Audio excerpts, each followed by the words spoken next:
Assalamu alaikum wa rahmatullahi ta'ala wa barakatuh. Shin dan uwa ko ka san yadda za ka yi ka ɓoye chatting ɗinka ba tare da wani ya ganin maka chatting ɗin da kake yi da mutum ba, ko kuma da wani bai isa ya ganin maka nan ba sai kai da kanka?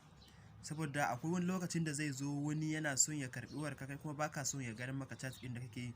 Za ta yiwu watakila in ya karɓi warka zai iya shiga har da WhatsApp ɗinka, alhali kuma kai watakila baka son a rinka ganin maka sirrukanka na cikin WhatsApp, saboda ka san waya ita sirri ce daga mai ita sai mai ita. So akwai hanyar da za ka bi ka ɓoye number ka wani bai isa ya ganin maka number a WhatsApp sai kai da kanka. To amma na farko ku daure ku danna mana alamar jan nan subscribe kenan, sannan kuma ku danna alamar ƙararrawa ta sama kenan all kenan, yanda da mun ɗora sabon bidiyon mu za ka na samu ba tare da ka sha wahala ba insha Allah. Sannan kuma in bidiyon mu ya burge ka, ka daure ka yi mana liking, saboda shine zai ba mu ƙarfin gwiwa wajen sako muku bidiyoyi insha Allahu. Kada ku manta da alamar ƙararrawa. Mun gode, mu je cikin bidiyon namu. Yauwa, to yanzu wannan shine wayar mu kamar yadda za mu yi muku bidiyon. Wannan shine WhatsApp ɗin mu, sai mu shiga cikin WhatsApp ɗin mu kamar haka. Da zaran ka shiga cikin WhatsApp ɗinka, wannan su ne nambobinka. To yanzu ina son na ɓoye wannan nambar, ta nan Subabane TV, yanzu ita nake so na ɓoye. Sai ka zo ka danna nambar kamar haka. So kaga yanzu ka danna ta kai kamar ka ɗaure, za ka yi deleting ɗinta. So yanzu ga zaɓuka nan waɗannan, kaga wannan zaɓin wanda ya nuno cinke ƙasa kamar inda za ka yi downloading ɗin wani abu kenan. So saman shi sai ka danne shi kamar haka.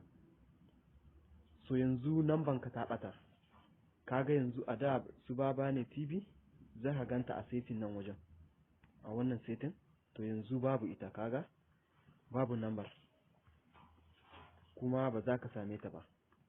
To in kana son ka maido da number, sai kuma yanzu in kana son ka ƙara da wannan ma, ga wata ma nan ita kanta za ka iya ɗaure ta ka ɓoye ta yanda wani bai isa ya ganin maka nambobi ba.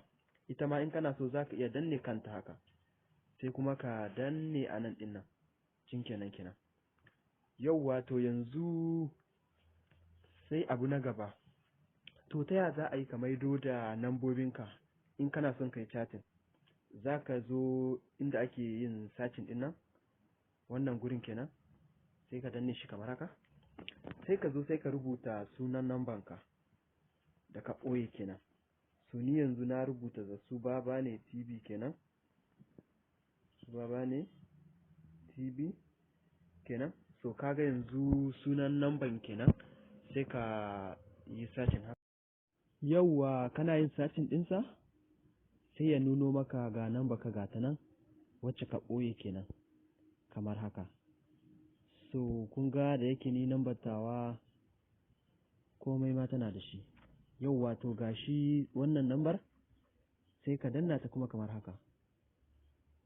Sai ka danna ta kamar haka, sai ka komo gurin mutuminka, sai ka yi masa chat, sai ka yi mishi magana.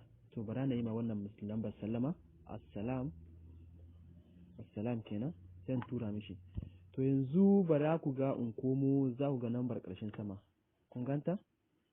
Gata ta dawo daidai. To wannan shine zai sa wani bai isa ya ganin maka duk lambar da kake son ka ɓoye a WhatsApp ɗinka, wani ba zai iya ganin ta ba. So a nan ne muka zo ƙarshen bidiyon mu. Idan bidiyon nan ya burge ka, ka daure ka yi mana